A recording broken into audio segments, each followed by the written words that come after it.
Hello everyone, my name is Amay and welcome to Utkarsh law classes. आज के इस video में हम लोग बात करने वाले हैं MHCET लॉ पेपर के बारे में। MHCET क्या है? महाराष्ट्र के अंदर जितने भी लॉ कॉलेजेस हैं उनको सबको कंबाइन करके महाराष्ट्र CET एक एग्ज़ाम होता है MHCET, और आज के इस वीडियो में पर्टिकुलरली हम लोग लॉ सेक्शन की बात करने वाले हैं। MHCET का जो एग्ज़ाम होता है लॉ का, ये या तो 5 ईयर के लिए होता है, 5 ईयर एंट्रेंस के लिए होता है, या फिर 3 ईयर लॉ एंट्रेंस के लिए होता है। आज का ये वीडियो हमारा सिर्फ और सिर्फ 5 ईयर लॉ एक्सपीरियंस के लिए बना है, ठीक है। MHCET क्या है? जो महाराष्ट्र के अंदर एग्जाम्स हैं, महाराष्ट्र के अंदर जितने भी लॉ कॉलेजेस हैं, अच्छे अच्छे काफ़ी सारे लॉ कॉलेजेस हैं, उनके बारे में भी हम लोग आगे बात करेंगे। उसके अंदर जो हमारा 5 ईयर और 3 ईयर का एंट्रेंस होता है वो कंबाइंड होता है, कॉमन एंट्रेंस टेस्ट होता है। और भी फील्ड में होते हैं, इंजीनियरिंग में होता है, मैनेजमेंट में होता है, मेडिकल में होता है, पर हम लोग यहाँ पे सिर्फ फोकस करेंगे लॉ एग्जाम पैटर्न के बारे में, ठीक है। आज हम लोग इसका सिलेबस भी देखेंगे। उसके अलावा ये एग्जाम कब होता है, कितने मार्क्स का होता है, किस फॉर्मेट में होता है, ये सारी चीज़ें आपको आज इस छोटे से वीडियो में पता चलने वाली है, ठीक है। तो सबसे पहले जो एग्जाम का फॉर्मेट है वो हम लोग चेक करेंगे, ठीक है। जैसा कि बाकी सारे एग्जाम्स के अंदर होता है, लॉ एंट्रेंस एग्जाम्स के अंदर होता है 5 ईयर के लिए, जो मोड ऑफ लैंग्वेज है, मोड ऑफ पेपर है, वो इंग्लिश में रहेगा, ठीक है। पूरा पेपर जो आएगा इंग्लिश के अंदर आएगा, और सारे क्वेश्चंस जो पूछे जाएंगे वो MCQ हैं। बाकी एग्जाम्स की तरह आपको एक क्वेश्चन दिया है, 4 ऑप्शन दिए हैं, 5 ऑप्शन दिए हैं, उसमें से किसी एक को आपको सेलेक्ट करना है, ठीक है। एग्जाम ड्यूरेशन है 120 मिनट, मतलब 2 आवर्स का एग्जाम है। इस एग्जाम को मैं बाकी लॉ एंट्रेंस एग्जाम्स के मुकाबले थोड़ा कम लेंथी मानता हूं, थोड़ा सा इसमें ज्यादा टाइम आपको मिलता है। क्यों? क्योंकि 150 क्वेश्चंस हैं और आपको 120 मिनट मिल रहे हैं, ठीक है। अब आप कहेंगे सर क्लैट में भी तो 150 क्वेश्चंस और 120 मिनट मिलते हैं, पर बच्चों वहां पे क्या होता है कि वो जो 150 क्वेश्चंस है उसके लिए पढ़ना बहुत ज्यादा पड़ता है, पैसेज बेस्ड क्वेश्चन आते हैं। यहां पे ऐसा नहीं है, सारे क्वेश्चन पैसेज बेस्ड नहीं होंगे, ठीक है। मार्किंग स्कीम क्या है? जो नेचुरल मार्किंग स्कीम चली आ रही है, एक क्वेश्चन 1 मार्क, ठीक है। पर क्वेश्चन 1 मार्क्स मिलता है, और अगर आप नेगेटिव कर देते हैं तो ये एक फायदा है यहां पे कि नेगेटिव मार्किंग नहीं होती है, ठीक है। यहां पे हमने 5 चीजें देखी। पहली चीज लैंग्वेज इंग्लिश है, जो कि आप लोग पहले से अप्रीहेंड कर रहे थे। उसके अलावा फॉर्मेट MCQ रहेगा। एग्जाम ड्यूरेशन 2 आवर का, 2 आवर्स का रहेगा, 120 मिनट मिलेंगे। टोटल क्वेश्चन 150 हैं। उसके अलावा सारे के सारे क्वेश्चन 1 मार्क्स के होंगे MCQ फॉर्मेट में, और कोई भी नेगेटिव मार्किंग नहीं है, तो आप सारे क्वेश्चन अटेम्प्ट कर सकते हैं। कंडक्टिंग बॉडी कौन है? जैसे कि मैंने आपको बताया महाराष्ट्र करवाता है, तो state common entrance test cell, ठीक है, SCETC।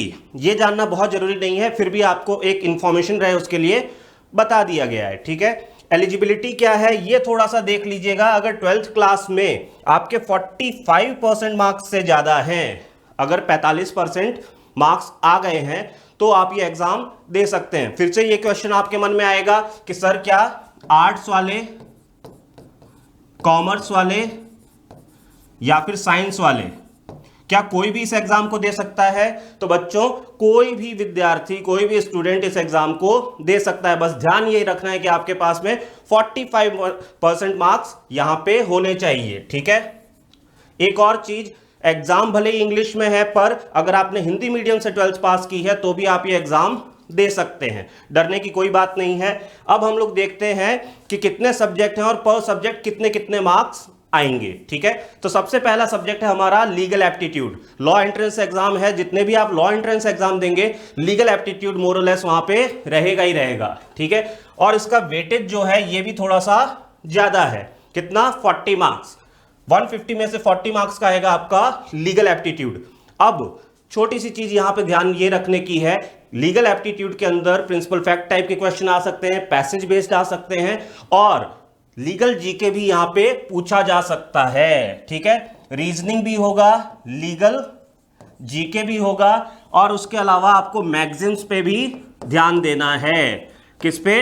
लीगल मैगजीन्स जो आती है उस पे भी आपको ध्यान देना है, ठीक है। चलिए नेक्स्ट है GK and current affairs.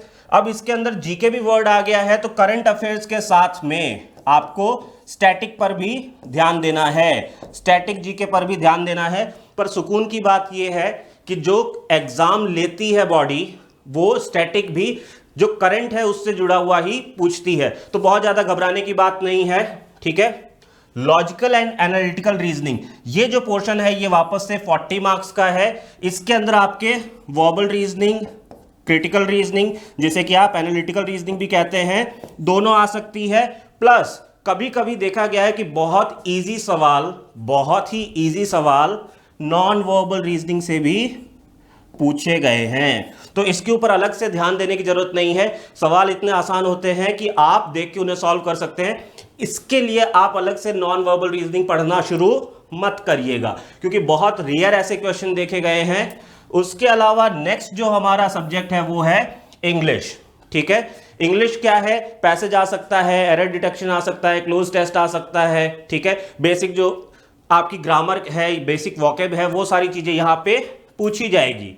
30 marks का है। और मैथ्स जो होगी वो होगी आपकी एलिमेंट्री, एप्टीट्यूड बेस्ड जो आपकी मैथ्स होती है वो यहां पे पूछी जाती है।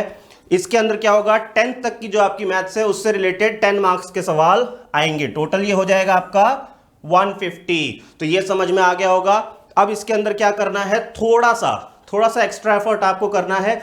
जो क्लैट के प्रीवियस ईयर के पेपर हैं या फिर बाकी एग्जाम्स के जो प्रीवियस ईयर के पेपर हैं, अगर आप उन्हें सॉल्व करते हैं तो legal aptitude, English, logical reasoning और मैथ्स वाला पोर्शन तो हो जाएगा। करंट अफेयर्स के लिए आपको क्या करना है, अगर आप द हिंदू अभी से पढ़ रहे हैं तो वेल एंड गुड, नहीं पढ़ रहे हैं तो आज से पढ़ना चालू करिए और पुराने जो क्वेश्चंस हैं वो किसी मैगजीन से कवर कर लीजिए, ठीक है, वो भी हो जाएगा। प्लस उसके साथ में जो उत्कर्ष लॉ क्लासेस की डेली क्लासेस लग रही हैं द हिंदू की, उसे देखिए। हम लोग जो पीडीएफ्स प्रोवाइड करते हैं उन्हें देखिए, ठीक है।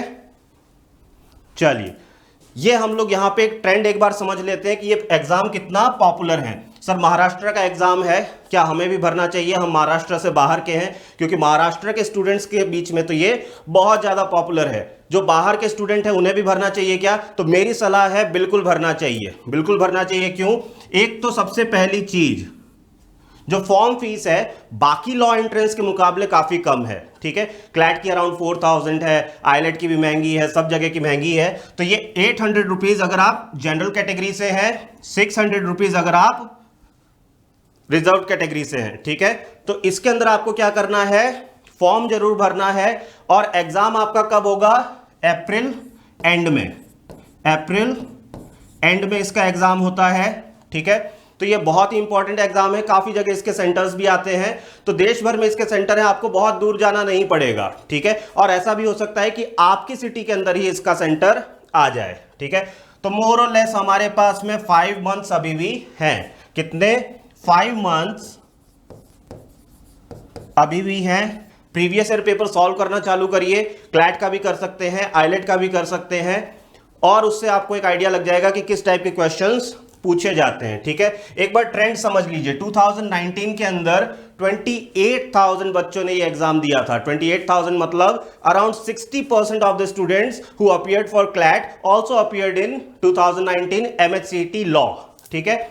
उसके बाद में 18,000 हो गया और फिर 15,000 हो गया। कारण कोरोना जब हो गया तो बहुत सारे लोगों ने सेलेक्टेड फॉर्म भरे, तैयारी को लेके या फिर बाकी चीजें मन में शंका थी। तो इस बार ये नंबर बढ़ने के पूरे चांसेस हैं, क्योंकि कोविड का प्रभाव कम हो रहा है, ठीक है। तो इस बार टाइम पे होने के चांसेस हैं, अप्रैल एंड में हो जाएगा। और उसके अलावा 15,000 से ज्यादा बच्चे भी अपीयर करेंगे, तो थोड़ा बहुत कंपटीशन तो है, ठीक है। बट इसके अंदर कॉलेजेस काफी सारे हैं।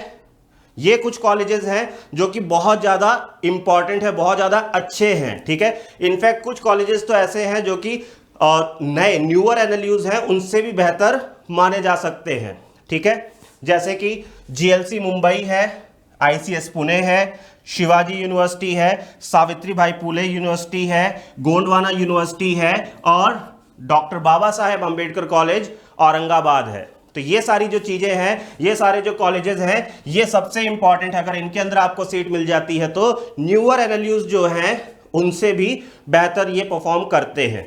अब एक और चीज है, अगर आप कॉर्पोरेट में जाना चाहते हैं, अगर आप लॉ फर्म्स को ज्वाइन करना चाहते हैं, कॉर्पोरेट में जाना चाहते हैं, प्लेसमेंट सीख कर रहे हैं अपने लॉ ग्रेजुएशन के बाद में, तो महाराष्ट्र के अंदर अगर आपको मुंबई में कोई कॉलेजेस मिलती है, पुणे में कोई कॉलेजेस मिलती है, तो वहां जाना काफी बेनिफिशियल रहेगा।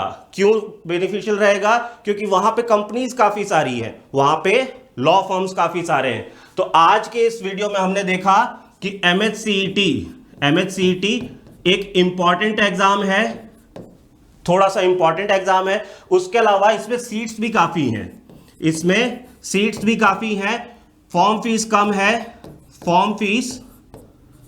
कम है और उसके अलावा कंपटीशन भी ठीक ठाक है, कंपटीशन भी एवरेज है।